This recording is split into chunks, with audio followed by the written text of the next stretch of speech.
Thank you, Madam Vice President. Sierra Leone aligns itself with the African Group statement. My delegation thanks the Special Rapporteurs for their reports on human rights defenders and on torture.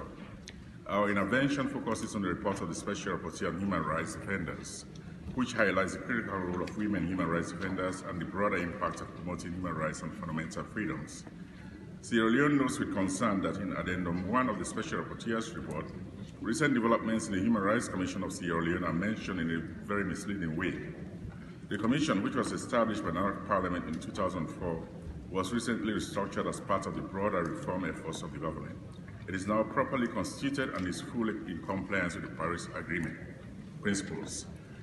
A communication from the Attorney General of Sierra Leone detailing the reasons for this restructuring was sent to the OHCHR about 2 months ago.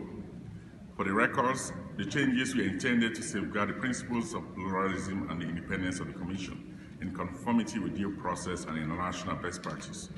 Unfortunately, this was not properly reflected in Addendum 1 of the report.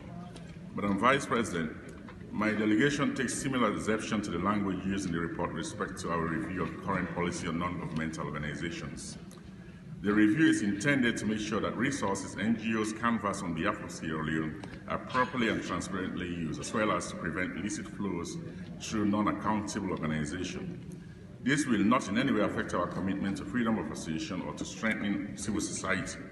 We regret that we had a conversation with the Special Rapporteur on this here in Geneva, and we invited him to visit Sierra Leone to find out for himself rather than to contrive a solution and then start looking for a problem, which is what is done in this report.